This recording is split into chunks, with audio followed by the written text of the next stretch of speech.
Hi everyone, and we're back live here at the GuideWell Insights Lounge. We're here on location at the Oliver Wyman Health Innovation Summit. My name is Kate Warnock, and I bring back one of our repeat guests, Dr. Jennifer Schneider. Welcome back. Thank you, Kate. So delighted to get to be here. Well, we're so glad to have you. So Jennifer, your title is you're the Chief Medical Officer for LaVonGo. That's correct. Yeah. Alrighty. So let's talk about LaVonGo a little bit, Jennifer. How might LaVonGo and others working to help people manage chronic disease turn its deep understanding of people's behaviors into interventions farther upstream? And can your solutions perhaps prevent the chronic disease altogether? Yeah, it's a great question.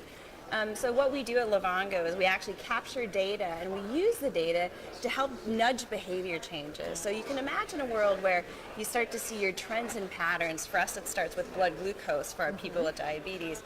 But really in this world where you could collect data on anything, whether it be weight or eating patterns, blood pressure, and take that data and then start to nudge people to help make the right decisions at the right time. So imagine if you're walking into a restaurant and we know a little bit about you and we could help you choose between your two favorite choices, what that might do in terms of your own health outcomes, in terms of optimizing for you across the board, your thinking, your behavior, how you feel.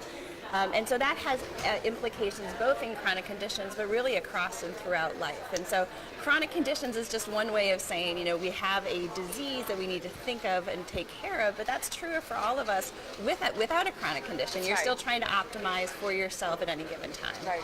I love the idea that it would be right in the moment of that decision, and it's personalized to you. It's not necessarily a health coach that's sending out the same information to 50 of her clients. It really would be based on your specific biometric information. Yeah, it's both based on specific biometric information, but also, and I think even more importantly, is what motivates your behavior. So imagine that you and I, let's say we're identical twins, right? And so we had the same genetic makeup, we have some of the same recommendations from a clinical standpoint, but we have different motivations, right? We're still our own unique individuals. And so it's determining both what's the underlying data and the clinical components, and then what's going to motivate you and I differently. And it's really that behavioral change part that is really key and critical. You know, Helen Leese opened the summit this morning, Jennifer, and she talked about the need to have not just data scientists, but behavioral economists, people that really understand that nudging behavior as part of your team. You really can't move forward in the health industry without it. So I think LaVonGo's, you're already ahead of that curve, aren't you? Yeah, and I would add that it's not black and white, right? And everything we do is little steps. Can you take 5 extra steps? Can you take the escalator versus the stairs, or the stairs versus the escalator? And so it is nudging. It's constantly nudging. You know, think about raising young children. You don't give them a, a premise and therefore they always tell the truth. No, you give them examples about why shades of truth are not correct or might be correct in different situations. So it's constant nudging, and that's really the same for chronic conditions. That's what we're doing at LaVonGo. All right. Well, we're going to pivot a little bit. I'm really curious to hear the response to this one. So as we begin to see more care delivered in the home, how will our health industry workforce need to adapt? And how might LaVonGo see connected devices being used by more than just the patient? Yeah. Well, I think that, this is a great question and one that we think a lot about. Just a little background and then I'll help answer the question, but the way we're set up is our individual members collect the data for themselves and we give nudging behavior back to them, but they have the ability to share their data with whomever they want. Okay. And that can include the doc, the healthcare system, and it can include friends and family, partners, children, and about 4 times fold more people share their data with their care team. It does not include their doctor. So my point is that most of healthcare today, I think, is not being delivered in the traditional healthcare setting by traditional healthcare providers. But those of us, we think about who our own personal healthcare team is, it's the people we live with. It's our friends and family. It's the people that care for us.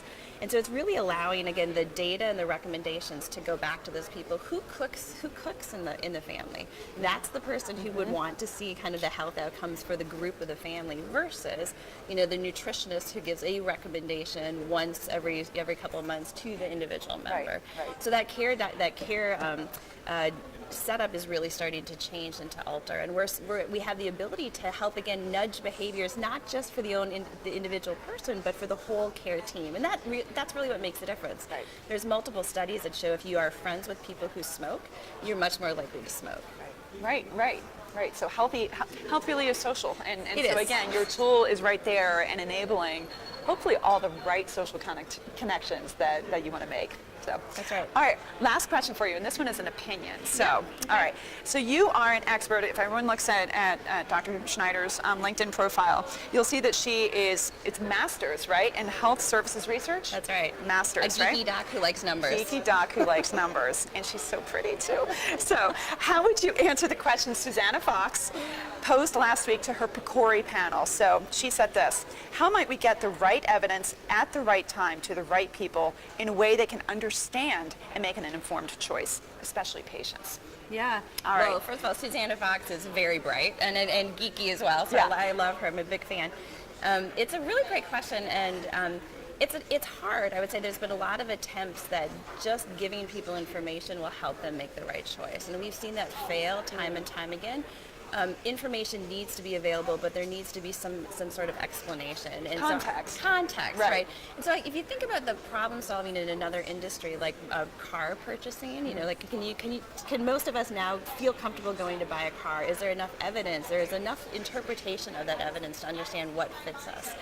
The answer is yes, for the most part. And so this idea of actually turning some of the evidence and giving it back to the individual member, the patient, almost in the form of like a consumer reports type of look, so that you can have that discussion around what the decisions are in a context that's not threatening, that's Right. not hierarchical, where there's no wrong choice, right? You don't feel like you're making a wrong choice if you pick your car.